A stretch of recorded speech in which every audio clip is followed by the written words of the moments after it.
Mesdames et messieurs, de partout où vous nous suivez, bonjour et bienvenue dans cette émission de l'édification, d'exhortation et d'orientation dénommée Éclairée par Christ. Nous recevons dans cette émission aujourd'hui un éminent homme de Dieu, le révérend pasteur Toto Kalenga, de l'église chrétienne La Voix qui crie dans le désert. Avec lui, nous allons parler sur un thème très important, l'agneau de Dieu. Bonjour, l'homme de Dieu. Bonjour, monsieur. Comment vous allez, papa? Je ne peux plus dire par la grâce de Dieu. Comment va l'école du Seigneur? Notre Dieu est en train de nous garder. Papa, nous allons parler avec vous sur l'agneau de Dieu. Je vous souhaite la bienvenue dans cette émission chrétienne éclairée par le Seigneur. Merci beaucoup. Quand les gens nous entendent parler de l'agneau, ils peuvent penser à un animal ou à quelque chose de compliqué. Mais qu'est-ce que vous pouvez dire à ceux qui nous suivent sur l'agneau de Dieu? Merci beaucoup, maître journaliste. Parce que nous entendons parler à d'autres gens, d'autres pasteurs. Ils parlent de délivrance, recevez la délivrance. Ils oublient que nous avons un agneau de Dieu. Cet agneau, quand vous lisez la parole de Dieu, dans l'Apocalypse chapitre 5, verset, on peut prendre 5 à 8. Donc, Jean de Patmos, à l'île de Patmos, Jean a reçu une révélation qu'il y avait un de vieillard qui disait ne pleure pas, qui demandait à Jean ne faut pas pleurer. Pourquoi ne pas pleurer? Voici le lion de la tribu de Juda. Les rejetons de la Bible est venu pour ouvrir les livres. Parce qu'il y avait un livre que personne ne pouvait pas ouvrir cela. Ni de l'extérieur, ni de l'intérieur.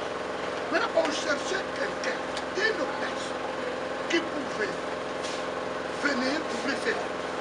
Ni dans le ciel, ni sur la terre, ni sous la terre, il n'y avait personne. Et Jean a commencé à pleurer.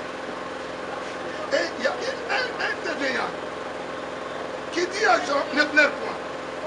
Il ne faut pas pleurer. Voici le lion de la tribu de Juda, le rejeton de David, a vécu pour ouvrir les livres et c'est cette somme. C'est dans l'Apocalypse, dans la Révélation. Et directement, comme ils étaient là, il n'y avait personne. La Bible dit que au milieu du trône, il y avait les 4 êtres vivants. Et au milieu des vieillards, il y avait aussi un agneau qui était là comme immolé. Vous comprenez maintenant? Comme il était là comme immolé. Il avait 7 cornes et 7 yeux qui sont les 7 esprits de Dieu envoyés par toute la terre.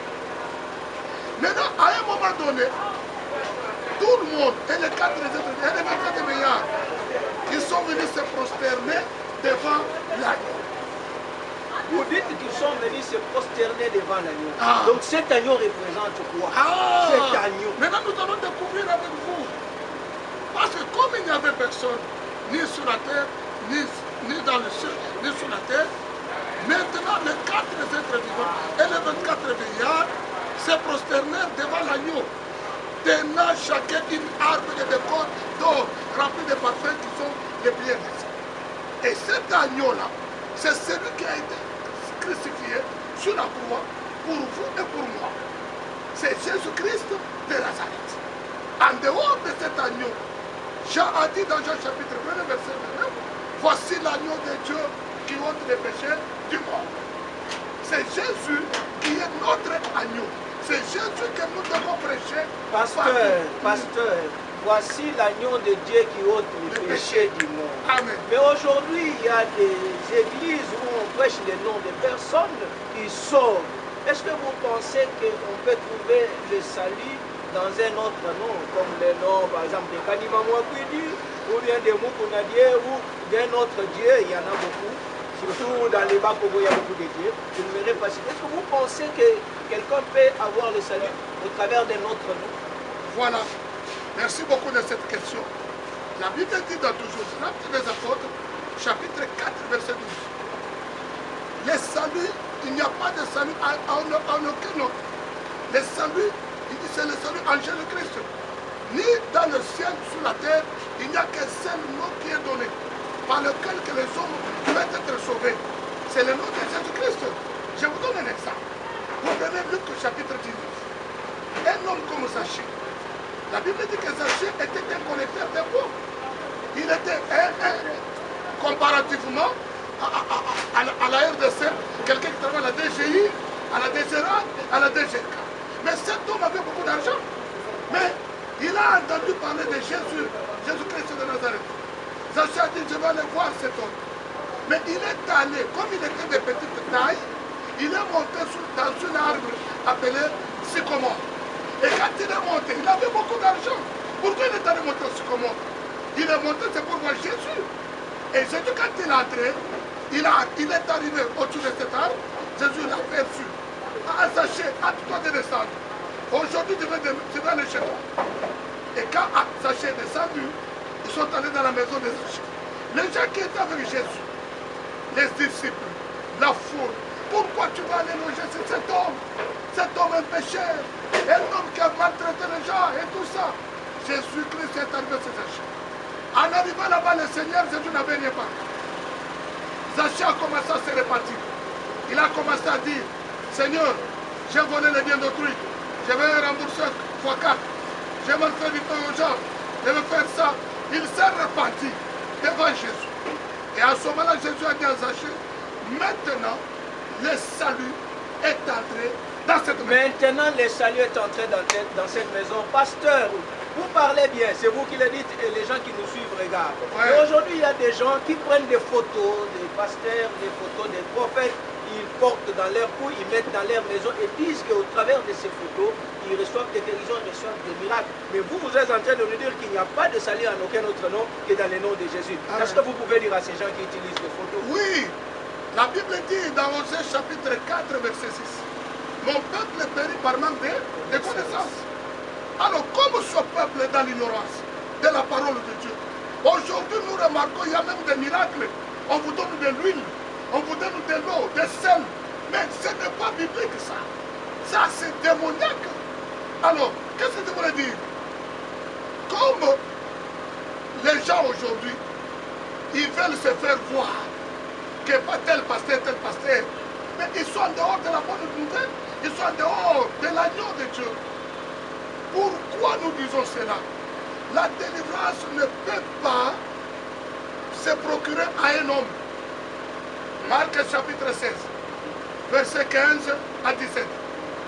Jésus était entouré de ses disciples. Il a dit à ses disciples, allez partout dans le monde, prêchez la bonne nouvelle à toute la création. Celui qui croira sera sauvé. Celui qui croira et qui sera baptisé sera sauvé. Mais celui qui ne croira pas sera condamné. Jésus-Christ a mis des garde-fous pour les croyants. Celui qui va croire à son nom.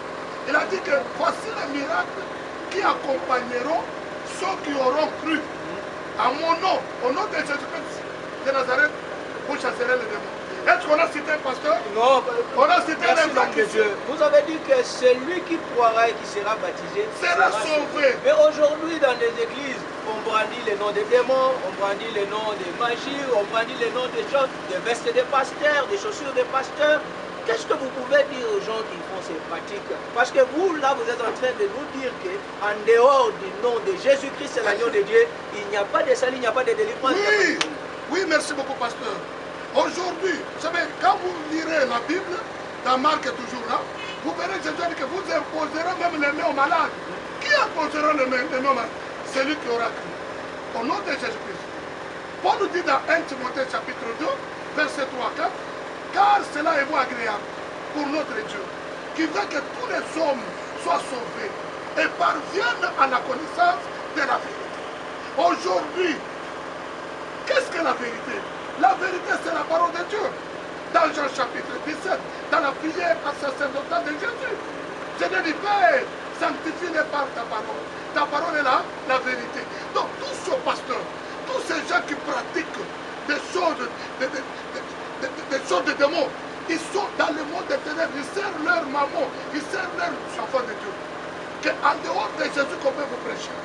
n'acceptez personne. C'est Jésus qui délivre. Parce qu'aujourd'hui, si vous avez Jésus en vous, vous avez la bénédiction.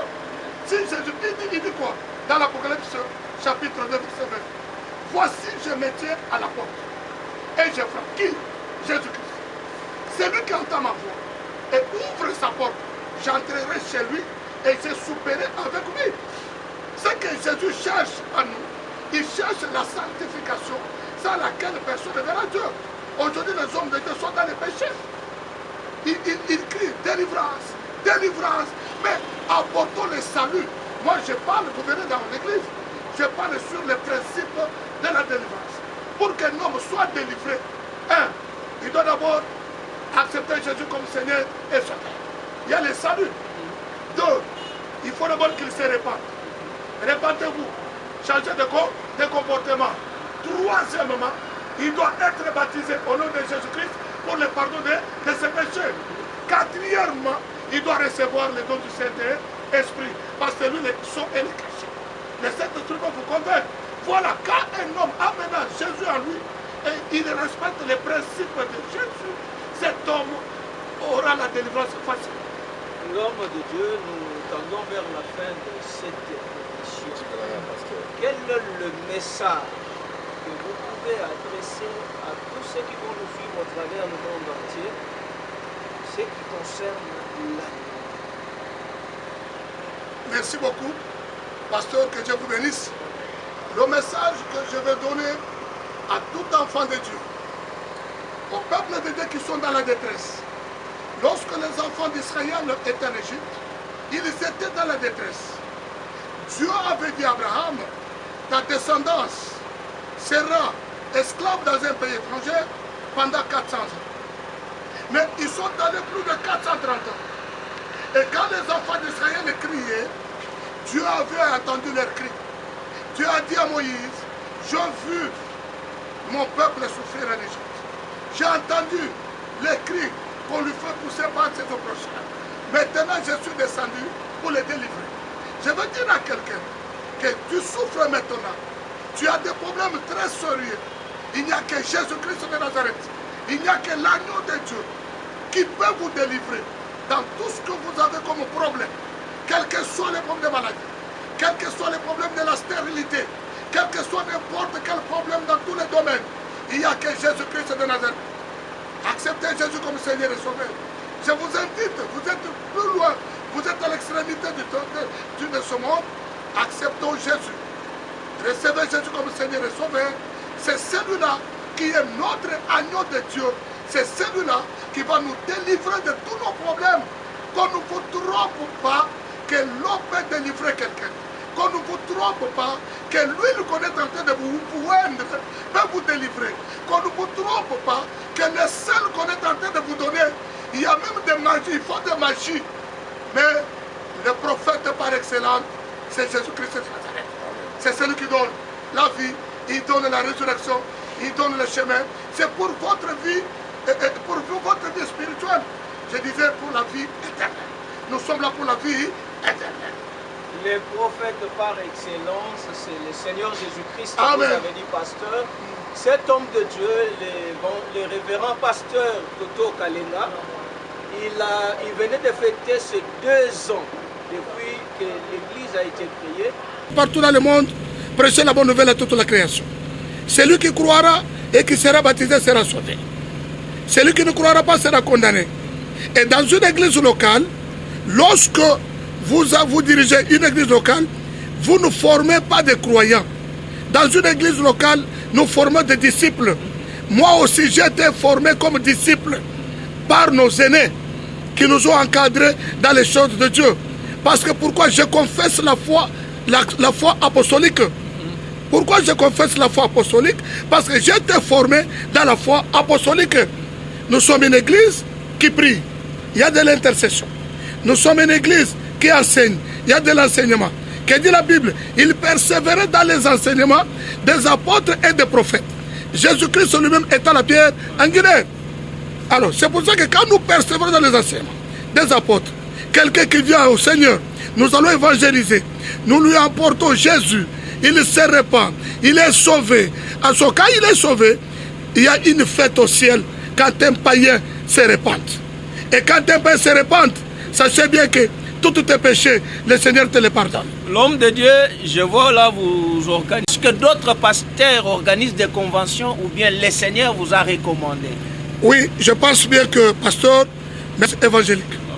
Ici, la vision que nous avons, c'est une vision évangélique. Une vision d'évangélisation. Nous ne sommes pas venus ici pour garder le peuple de Dieu, les encercler. Non, nous venons ici, c'est pour aussi former le peuple de Dieu, aller évangéliser, gagner les âmes. Nous devons dépeupler le camp du diable pour peupler le camp de Dieu. C'est le travail que nous devons faire. Et dans ce travail-là, nous sommes en train de prier. Dieu nous a mis à cœur. Parce que la 3e année, nous partons dans la 4e année de notre existence, nous sommes dans l'évangélisation. Vous suivrez même que dans notre entité de l'église chrétienne, la voix qui crie dans le désert. Jean-Baptiste criait dans le désert. Répentez-vous, la repentance.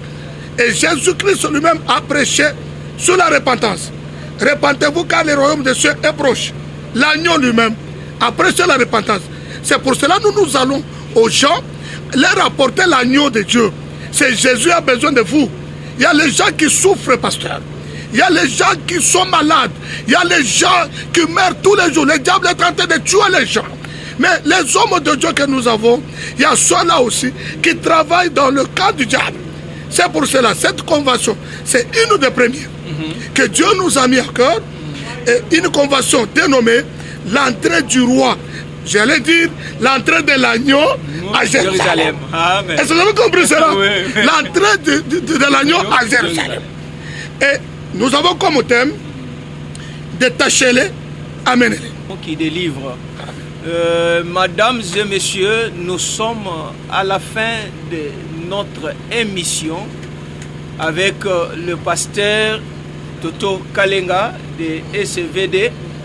Le pasteur, un mot de la fin, dans quelques secondes. Merci beaucoup, pasteur. Un mot de la fin. Nous invitons tout le monde dans cette première convention, première édition, l'entrée de l'agneau à Jérusalem.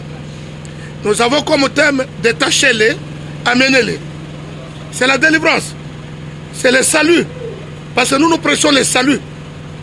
Que tout le monde qui reçoit Jésus comme Seigneur, comme Seigneur est sauvé, il est sauvé. Alors nous vous invitons, tous ceux qui sont à Kingasang, tous ceux qui sont partout de Kinshasa, Matete, partout Salong, nous invitons tout le peuple de Dieu. Et nous vous invitons à cette grande convention qui aura lieu du 22 au 25 août 2019, de 16h30 à 19h30. Et pour l'adresse, une seule adresse que vous allez retenir, c'est sur quartier de Bonhomme, dans la commune de Matete. Comme référence, arrêt Macrevette. Vous prenez là où il y a plein de motos, ou bien des motos de 3 pinets. Vous allez descendre à la 2e rue. Vous verrez à la droite, vous remarquez, vous verrez, il y a le CVD qui est là. Nous sommes là. Venez. Jésus vous aime. Toi qui es malade, qui n'a jamais été guéri. Il y a des maladies incurables que le diable il a planté dans votre vie. Ces maladies-là, Jésus vous a donné le pouvoir de chasser tous ces démons. Venez. J'invite tout le monde, venez, même les autorités, même les ministres qui me suivront. Ministres, chers ministres, Excellence, monsieur le ministre, vous avez besoin aussi de l'agneau pour votre vie, Excellence. Aujourd'hui, vous êtes à la gestion du pays, mais il faut que l'agneau vous accompagne. Aux députés nationaux, aux députés provinciaux, aux généraux, à tout le monde, soldats, caporaux, je vous invite à cette grande convention. Venez assister, vous verrez la main de l'agneau, vous verrez la main de Jésus qui va opérer dans votre vie. Prenez nos contacts, notre numéro de téléphone. Vous pouvez nous contacter au 085 333 0622. 085 333 0622 082 355 27 082 355 27. Que mon Dieu vous bénisse. Mesdames et messieurs, Nous sommes à la fin de notre émission de ce jour. Un seul message, c'est qu'il n'y a pas de salut en aucun autre nom et dans le nom de Jésus-Christ qui est l'agneau de Dieu. Je remercie celui qui était derrière notre caméra et qui nous a aidé à arriver jusque chez vous, Narcisse Toumba et toute l'équipe qui a travaillé avec vous aujourd'hui. Je remercie l'homme de Dieu, le pasteur, pour le temps qu'il nous a accordé, surtout d'avoir répondu à notre invitation. Merci. Que le Seigneur vous bénisse, beaucoup de grâce et que l'Église puisse aller de l'avant. Et merci à vous tous et à très bientôt pour un nouveau numéro de cette émission éclairée par Christ. Au revoir. Au revoir.